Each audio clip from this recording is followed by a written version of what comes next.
दोस्तों, आज हम इस वीडियो में आपके साथ डिस्कस करेंगे एयर कूलर और एयर कंडीशनर के बीच में क्या डिफरेंस होता है। जैसे जैसे गर्मियों का सीज़न आगे बढ़ता जाता है तो प्रत्येक घर में चर्चा होती है कि हमें अपने बजट के हिसाब से एयर कूलर लेना है या फिर एयर कंडीशनर लेना है। तो आज हम इस वीडियो में बात करेंगे कि कैसे एयर कूलर और एयर कंडीशनर एक दूसरे से अलग हैं। हमने कुछ फैक्टर को कंसीडर किया है जिसके आधार पर देखेंगे कि ये दोनों डिवाइस एक दूसरे से कैसे अलग हैं।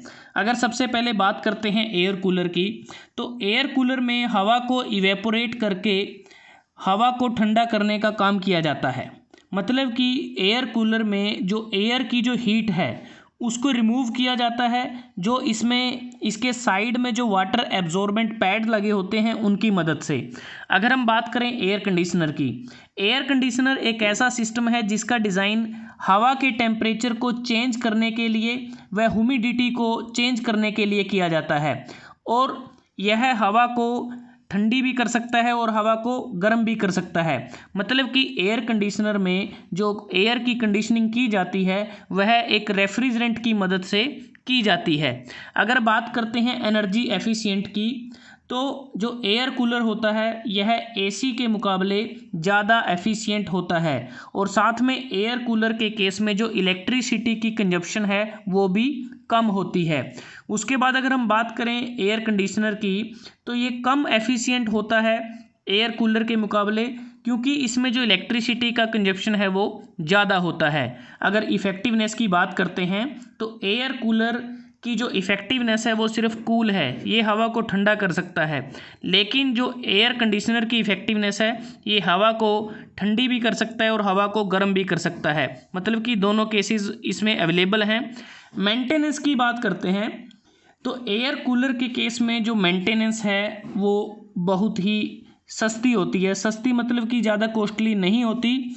और दूसरा, एयर कूलर के केस में हमें एक डेली मेंटेनेंस करनी पड़ती है, वो होती है कि हमें इसका जो वाटर होता है उसको डेली चेंज करना पड़ता है। लेकिन जो एयर कंडीशनर है इस केस में जो मेंटेनेंस है वो ज़्यादा होती है, और लेकिन इसमें हमें डेली मेंटेनेंस करने की ज़रूरत नहीं होती। उसके बाद बात आती है फ्रेश एयर की।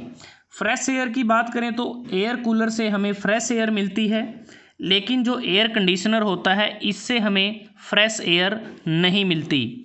हाई ह्यूमिड एरियाज़, मतलब कि ह्यूमिडिटी वाले क्षेत्रों में कौन सा ज़्यादा उपयोगी रहता है। अगर हम बात करें, ज़्यादा जो ह्यूमिडिटी के जो एरियाज़ होते हैं जहां हवा में आर्द्रता होती है तो वहां एयर कूलर अच्छी तरह से कार्य नहीं करता। एयर कूलर की अगर हम बात करें, यह ड्राई एरियाज़ के लिए ज़्यादा सूटेबल रहता है। दूसरी बात, जो एयर कंडीशनर है यह ह्यूमिडिटी वाले एरियाज़ में ज़्यादा कार्य करता है, और साथ में ड्राई और ह्यूमिड एरियाज़ में दोनों में यह सूटेबल रहता है।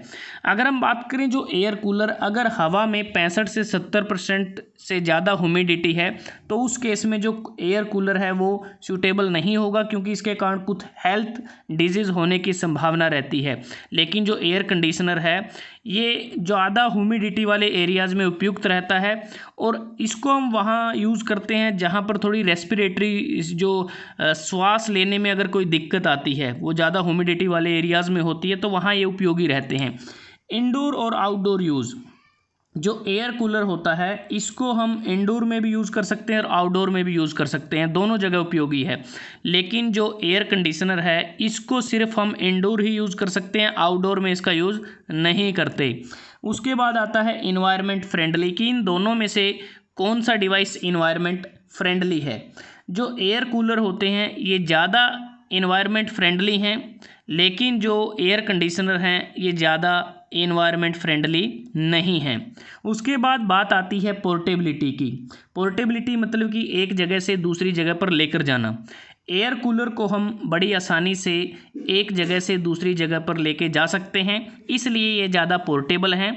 लेकिन जो एयर कंडीशनर होता है उसको हम फिक्स कर देते हैं। अगर विंडो एसी है तो उसको विंडो में फिक्स कर दिया जाता है, अगर स्प्लिट एसी है तो उसको वॉल पे फिक्स कर दिया जाता है। इसलिए जो एयर कंडीशनर होता है वो पोर्टेबल नहीं होता। उसके बाद बात आती है इंस्टॉलेशन रिक्वायरमेंट की। इंस्टॉलेशन रिक्वायरमेंट की अगर हम बात करें, एयर कूलर के केस में हमें ज़रूरत नहीं होती, अगर होती है तो बहुत ही कम होती है।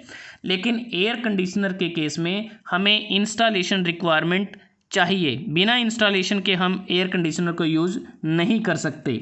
उसके बाद है प्राइस की अगर हम बात करते हैं, एयर कूलर का जो प्राइस या जो कॉस्ट है वो कम होता है और इकोनॉमिकल भी है, लेकिन जो एयर कंडीशनर है इसका प्राइस ज़्यादा होता है और ये ज़्यादा एक्सपेंसिव है।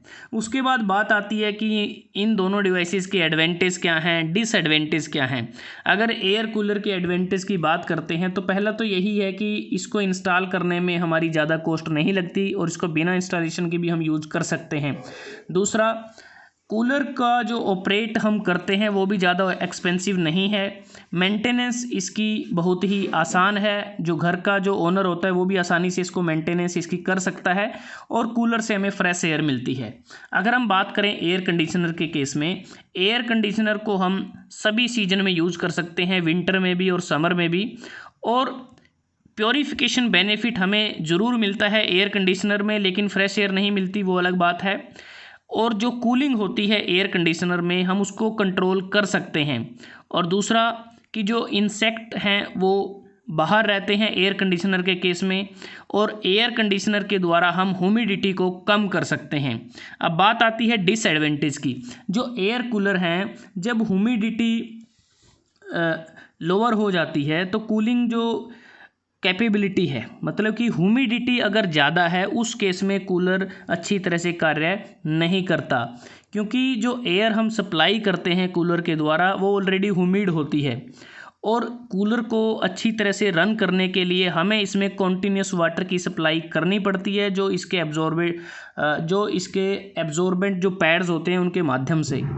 और कांस्टेंट क्लीनिंग की ज़रूरत होती है एयर कूलर के केस में, लेकिन जो कूलर है वो मॉस्किटो को भी ये अट्रैक्ट करते हैं, ये इसके डिसएडवांटेज हैं। अगर एयर कंडीशनर की बात करते हैं, ये कम इको फ्रेंडली हैं, इसको एक्सपेंसिव है, इसकी मेंटेनेंस ज़्यादा एक्सपेंसिव है, इसको ख़रीदना भी एक्सपेंसिव है, कॉस्टली होता है, फ्रेश एयर हमें नहीं मिलती और कूलर के मुकाबले 3 से 4 गुना ज़्यादा एनर्जी को ये कंज्यूम करता है।